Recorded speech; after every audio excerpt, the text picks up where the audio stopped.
قرآن پاک میں ابلیس اور حضرت آدم علیہ السلام کا قصہ بیان کیا گیا ہے۔ قرآن پاک میں جو قصہ اور بیانات واضح کیے گئے ہیں، آج ہم ان کے متعلق آپ کو بتائیں گے۔ اس سے پہلے آپ سے گزارش ہے، آپ میرے چینل کو سبسکرائب کریں اور اس ویڈیو کو زیادہ سے زیادہ شیئر کریں۔ اللہ پاک نے حضرت آدم علیہ السلام کو زمین پر خلیفہ بنا کر بھیجا، پھر فرشتوں کو حکم دیا کہ حضرت آدم علیہ السلام کو سجدہ کرے۔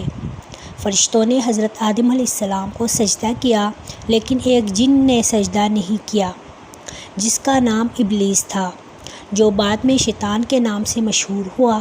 جب اللہ تعالیٰ نے اس سے پوچھا کہ کس چیز نے میرا حکم ماننے سے روکا، تو اس نے ایک خوبصورت عذر پیش کیا کہ اللہ تعالیٰ نے مجھے بہت ابتر پیدا کیا ہے۔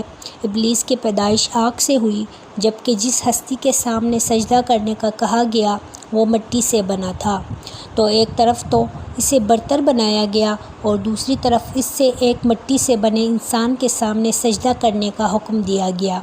اس لیے خرابی اس کے انکار میں نہیں، بلکہ اس کے حکم میں ہے، جس میں بظاہر غلط مطالبہ کیا گیا ہے۔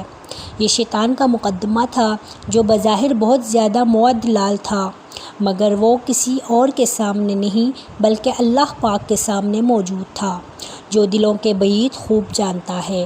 چنانچہ اللہ پاک نے اس کے دل کی اصل حالت کو بیان کر دیا کہ تو دراصل تکبر کا شکار ہو چکا ہے۔ تکبر میں تجھے اس طرح سے اندھا کیا ہے کہ تو میرے سامنے بغاوت پر تیار ہو گیا ہے، اس لیے اب تجھے بارگاہ سے نکالا جاتا ہے۔ شیطان اس موقع پر بھی سرکشی سے باز نہ آیا۔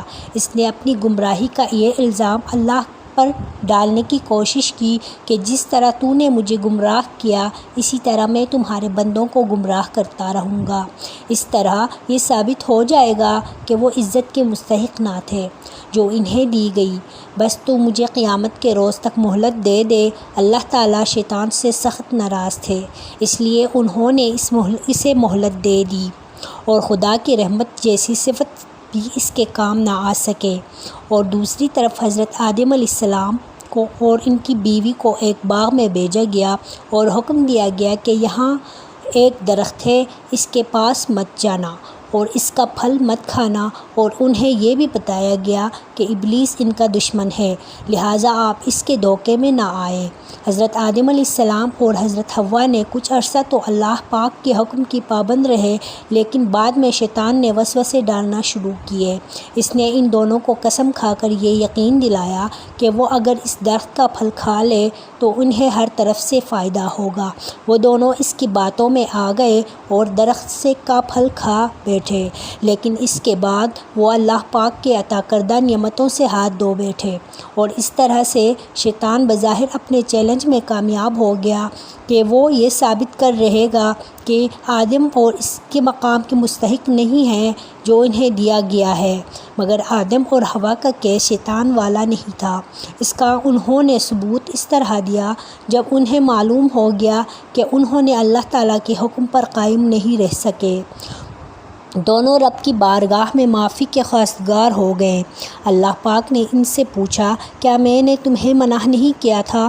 یہ دوسرا موقع تھا جب شیطان نے حضرت آدم علیہ السلام سے مختلف ہونے کا دوسرا ثبوت پیش کیا۔ انہوں نے اپنے عمل میں شیطان کی طرح کوئی تعویل کرنے کی کوئی کوشش بالکل نہ کی، حالانکہ وہ یہ کہتے تھے کہ میں شیطان نے دھوکہ دیا ہے، مگر انہوں نے کوئی عذر پیش نہ کیا۔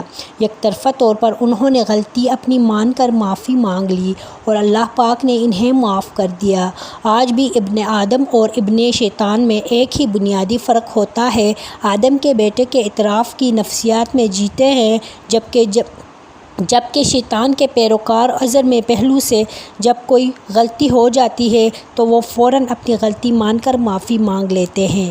اس سب کے بعد اللہ پاک نے حضرت آدم علیہ السلام اور اماں حوا کو دنیا میں زندگی گزارنے کے لیے بھیج دیا اور کہا، شیطان اور آدم تم ایک دوسرے کے کھلے دشمن ہو، تو حق کی راہ پر چلنا اور اپنی اولاد کو بھی اس کی تاکید کرنا، بے شک تمہارا رب سب اس طرح پھر دنیا میں زندگی کا آغاز ہوا اور وہ آج تک چل رہا ہے اور قیامت آنے تک چلتا رہے گا۔